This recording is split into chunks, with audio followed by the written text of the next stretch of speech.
Hola, bienvenidos a todos. Soy Samuel Cerrudo, apicultor de la Nueva Paidella. Estamos en Rubielos Altos, en Cuenca, y hoy vamos a hacer un vídeo explicativo muy breve de 10 minutos en el que vamos a intentar transmitiros de manera resumida lo que es la apicultura natural y regenerativa. Durante este vídeo vais a poder ver una nueva praxis que estamos aplicando a través de los procesos naturales y observando y entendiendo las necesidades de la apis mellifera. Esta apicultura surge por un contexto que está actualmente en declive, que es no solamente la apicultura, sino los ecosistemas, la biodiversidad.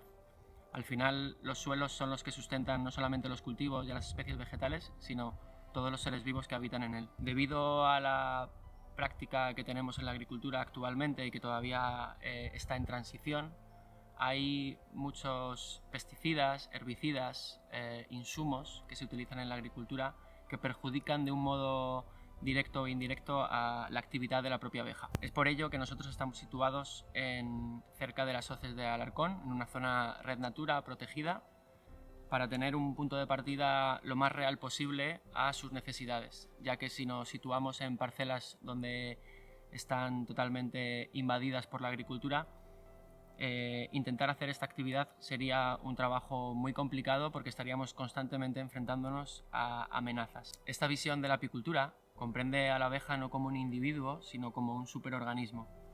Al igual que nuestro cuerpo tiene un montón de funciones y órganos, digamos que la colmena actúa también de una forma compleja y todavía no somos capaces de comprender toda la complejidad que se halla en ellas. Es por ello que intentamos observar mucho, intentamos comprender la forma en la que ellas edifican, si sufren de frío, por ejemplo, como han surgido en los últimos estudios, comprobaciones de que las abejas, la llamada invernada que hemos naturalizado, es un estado de supervivencia en el que ellas están pasando frío, y digamos que, para que me entendáis, es como si nosotros nos vamos a la montaña y de repente estamos un grupo de amigos y nos hemos perdido y no llegamos al destino, a la cabaña, y tenemos que pasar la noche en lo alto de la montaña con todo el frío, la ventisca, etc.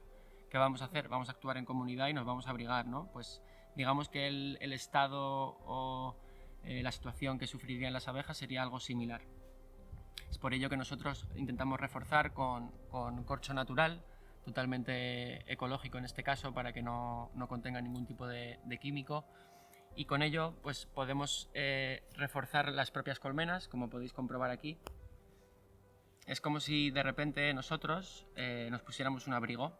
Entonces, a falta de tener una industria que fabrique colmenas suficientemente gruesas como para que la abeja subsista, nosotros, un remedio rápido sería abrigarla o bien con corcho natural, como os he indicado, o si no, con la fibra de cáñamo, como podéis comprobar en esta colmena que tenemos aquí, que no es lo más práctico ni es extrapolable a todos los contextos, pero en este contexto, donde es un ecosistema muy árido, funciona bastante bien, porque se seca muy rápido con el sol. Pero sin ninguna duda el corcho al final es lo más funcional y lo más extrapolable, ya que es hidrófugo, fungicida y además súper aislante, que es justamente lo que más necesitan las abejas. Otra de las vertientes que podemos entender dentro de la reeducación de la apicultura natural y regenerativa es la forma en la que ellas se edifican.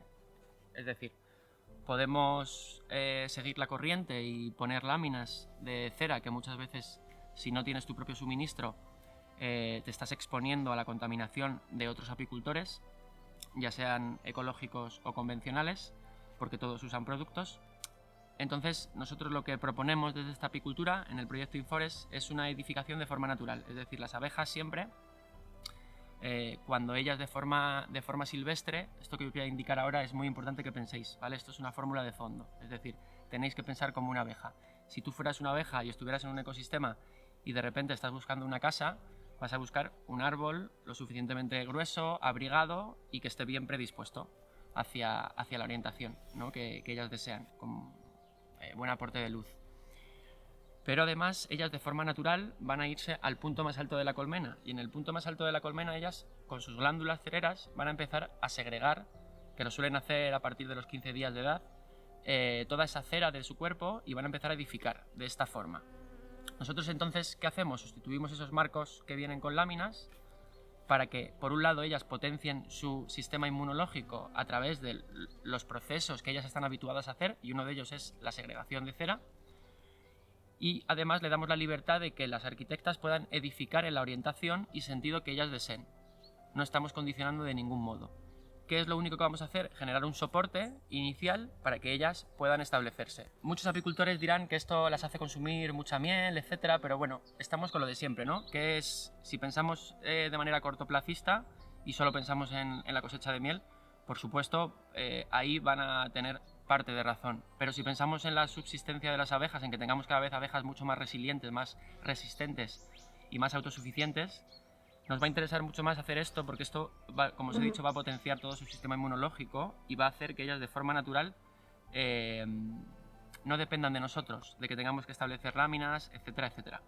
Otro de los motivos importantes por los que estamos generando esta transición dentro de la apicultura, aparte de los dos puntos que os acabamos de indicar, que son puntos básicos y puntos de partida, quiero comentar algo muy importante, ¿no? Que es el contexto, es decir, donde estamos nosotros ahora mismo, donde nos hallamos ellas y nosotros, que es el ecosistema.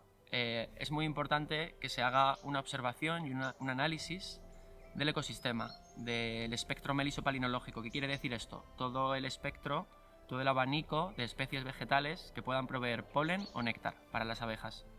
No solamente eso, también vamos a fijarnos en los árboles que puedan abastecernos de resinas, de propóleos también llamados. Vamos a ver cómo está el suelo, la composición del suelo, si tenemos microorganismos, si hay ya materia orgánica suficiente, si hay hongos, que los hongos también están dentro del espectro de usos de las abejas. Hay estudios muy interesantes que demuestran que, aparte de nutrirlas, algunos hongos pueden ser antiparasitarios, es decir, ellas, digamos que se frotan en el hongo y de algún modo se desparasitan.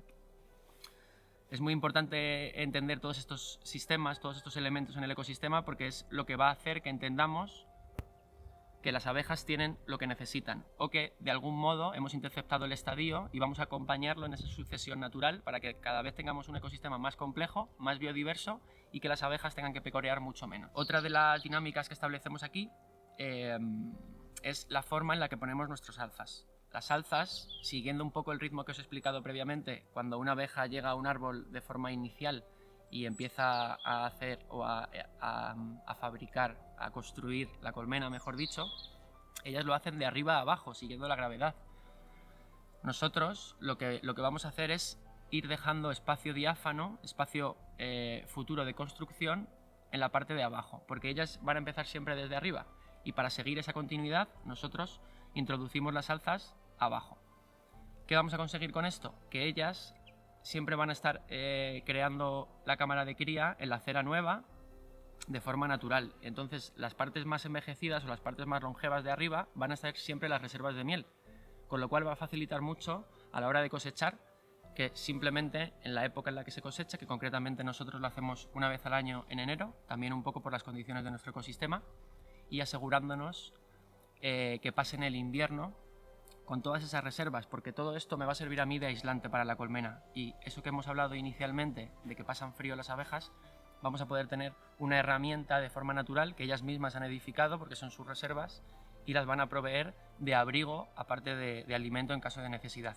Y una vez que hayamos superado ese invierno, digamos más fuerte, vamos a poder cosechar y hacer esa previsión. ¿Por qué? Porque empiezan las primeras floraciones ya en fechas muy cercanas y no vamos a dejarlas prácticamente espacio para que ellas puedan sufrir.